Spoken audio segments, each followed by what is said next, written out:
What's it read, Gus? It says Josh Dietz. Served with me 30 years. Fought in 21 engagements.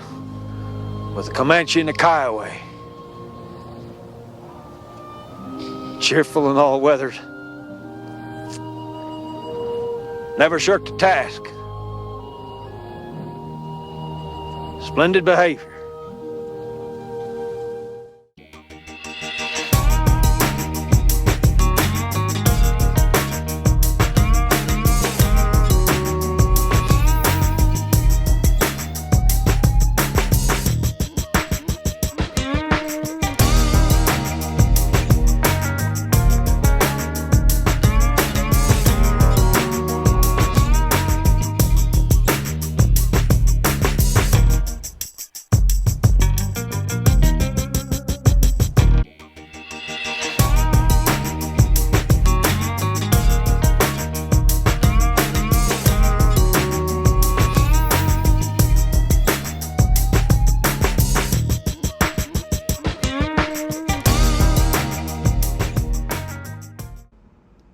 We survived our first crossing of the Mona Passage and reached Gilligan's Island after dark and were completely exhausted. The next morning came sooner than expected when we realized we were drifting into some shallow water. We quickly pulled anchor and decided to continue on to Vieques. It turned into a long, roughly 10-hour day, but we made it, finally anchoring near Esperanza and Ensenada Bay.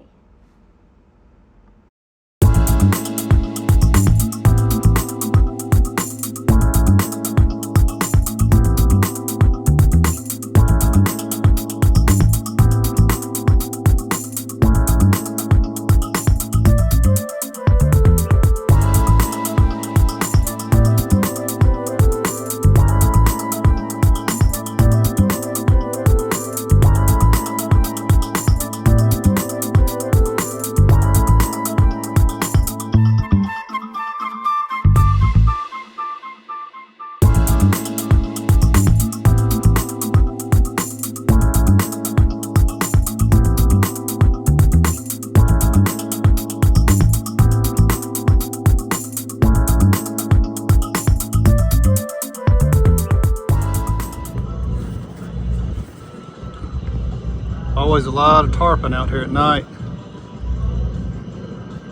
Something we don't see many sharks. I don't think I've seen any sharks here in Puerto Rico so far. But we see tarpon all the time.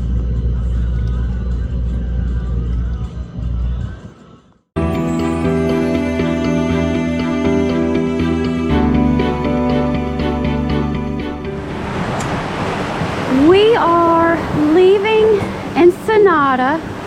We anchored out here for 2 nights. Our first night, we stayed over on that side, which was closer to the little town. And then last night, we were anchored over here near the beach, hoping for a little less rolly of a night. But unfortunately, it was about the same. But we did have a pretty beach to view. We did go up for lunch. Everyone is so friendly and kind. And now we are headed to the west side of Vieques. There's a spot that's supposed to be super calm and great for snorkeling. So we'll see you on the west side.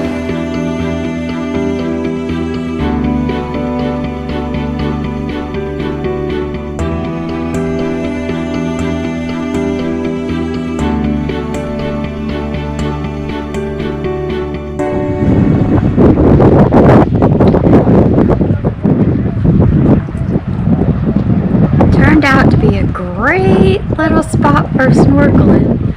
As you can see, maybe you can see, there is 3 boats and there are lots of people snorkeling out there in the water. It really was a cool spot. We got some really cool footage of some turtles.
So we left this morning, Green Beach, Anchorage, which was on the west side of Vieques.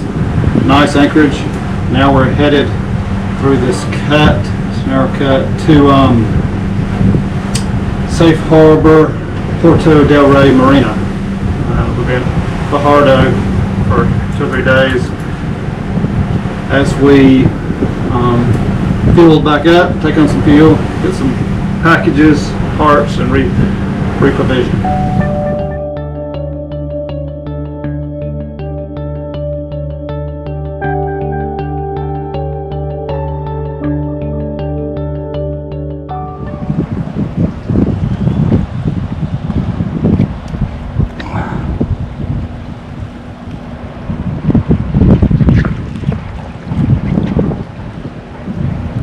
Here's a shot of Puerto del Rey Marina and Fajardo, largest marina I've ever been in. They have over 1,200 slips.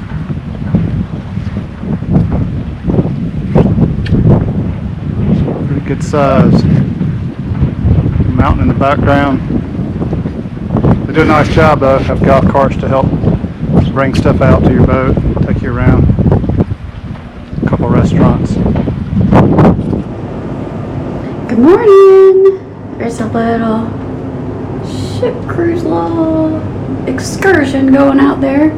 We are getting ready to head out to Culebra today. But I'm looking, Wesley is down in the engine room, so let's go take a look, see what he's got going on.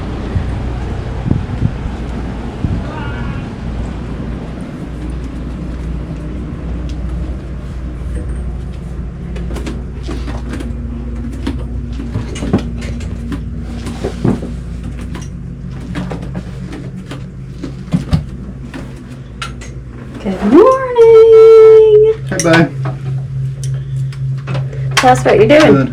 Good. Just playing in the engine room. It's a pretty one. I noticed when I was checking the oils yesterday in the mains and generator that our generator strainers were a little bit, a little funky, a little dirty. So I was going to check them before we left. You want to see how we do that? Yeah, show us. Okay.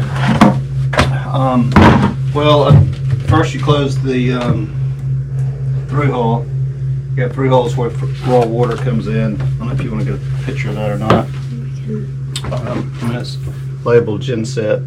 So we'll close that off. So when we Right open, yeah, right here. Okay. We'll shut that down. Alright. So when we open it up, only a limited amount of water will come out. I usually put an absorbing pad under here to catch whatever. Don't catch a bucket or something.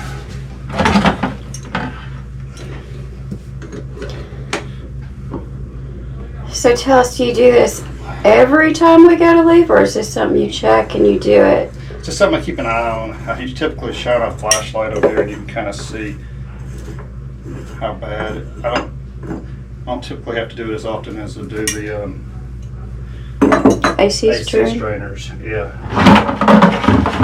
But we were anchored in some shallow water not so long ago and some grass, and so it looks like they've gotten in pretty bad shape. And yes, it's a lot of grass from being anchored in all that grass. That's what it is. So it won't be too hard to get out, but I'm gonna clean these up a little so I can see them better when I shine a light on them.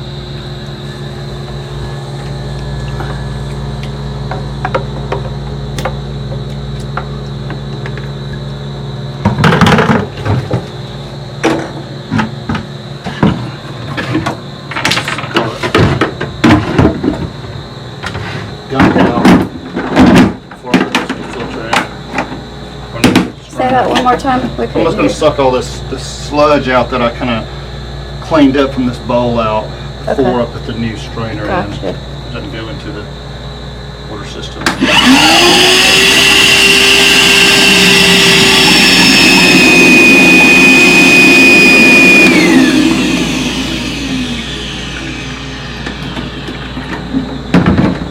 So I love this little cordless wet vac. I use that a good bit. It's handy. That looks good. Wow. Some more water in here. Pull it back up.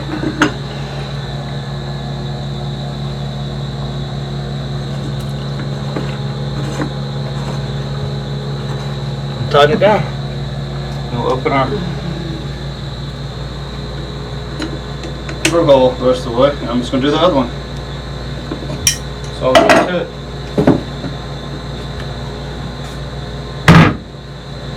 All done. And you'll do that other one for the second generator. I'm going to do the other one right now. Okay. It's the same process. Anything else you want to show us? Not for now? I don't think so. Little sneak peek. People had asked about fuel management. We could go through that since we just fueled up in a moment if you want to. Okay. Oh, could you go clean this one out? Pull that stuff out of there.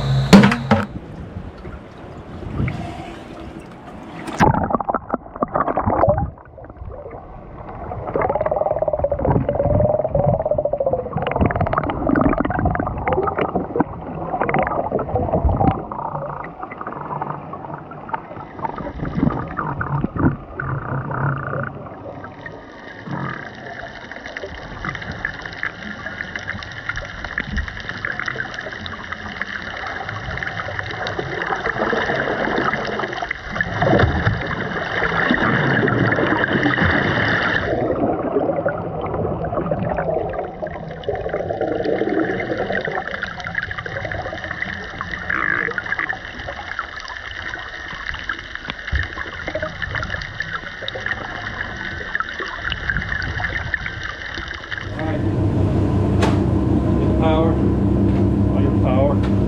Yeah.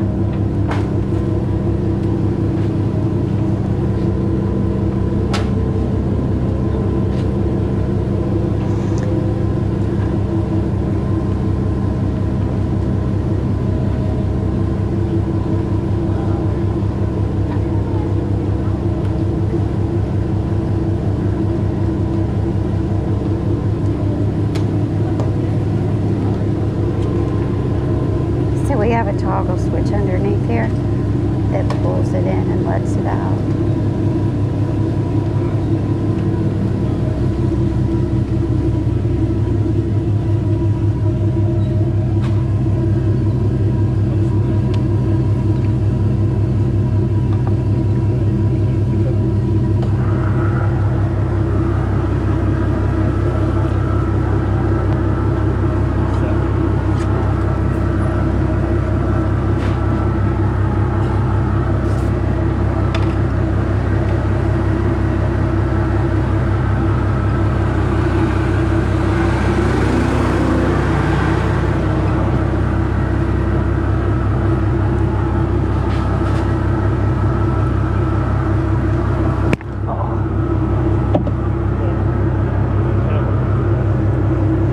Now I hate screwing it on.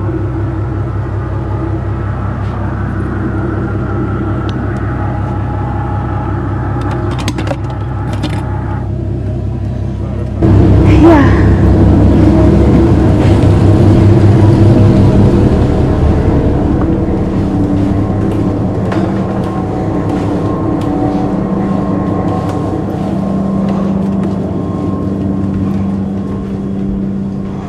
So this boat has a global positioning system. So it will hold where it's at, hold station while we take the lines off. It allows us to help one another while the boat stays stationary, taking the lines off and fenders getting ready to go. So it's kind of a handy little thing to have. We've not had in the past in other boats. So it'll hold it here while we work on the lines. Finish.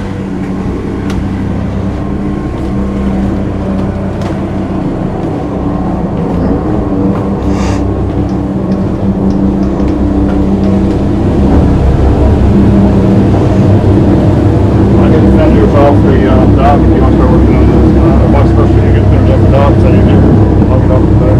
Yeah, yeah.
Spring? Yeah, you go ahead and take them start off.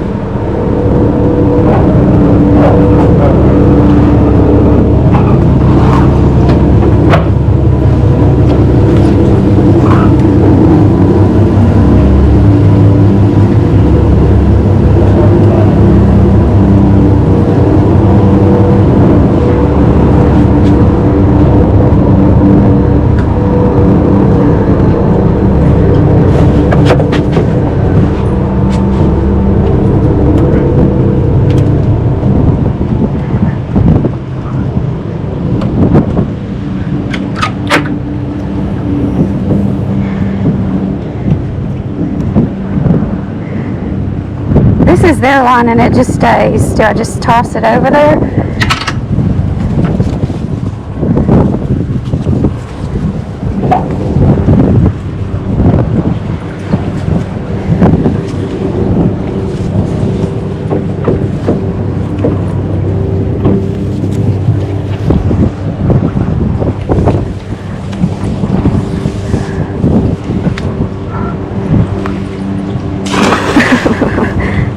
Heavy rope.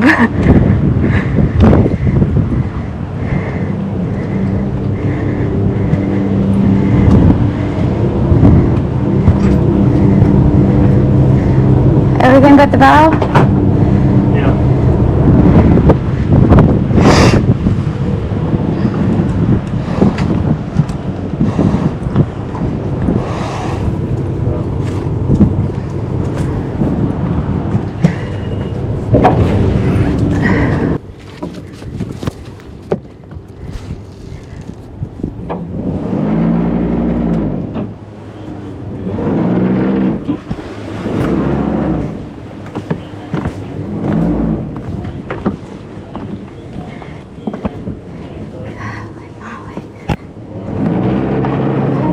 To the stern. Lines off the stern, pull me and watch.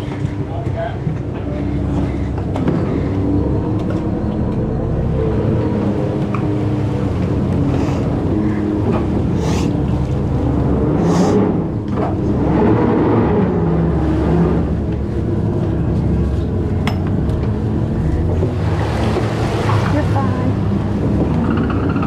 You're good. No.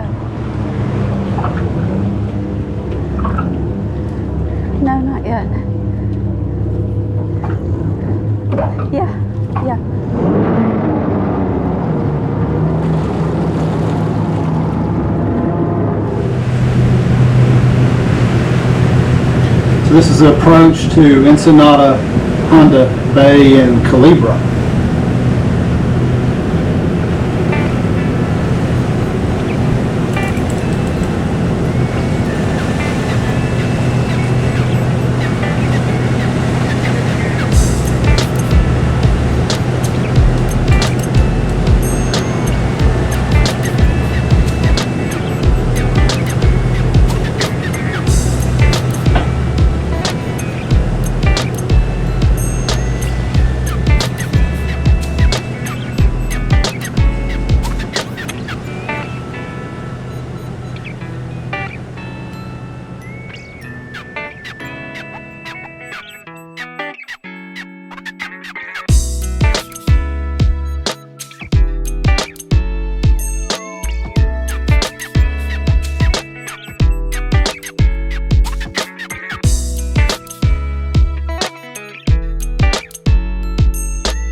We love Culebra. It's been about 8 years since our last visit, but it was still the same fun little island we remembered. Once anchored, we went ashore for a snack with a beautiful view, wandered around the town, and actually stumbled upon a new restaurant. And of course, we had to check it out. After that, we headed back to the boat to settle in, or at least I thought we were going to settle in.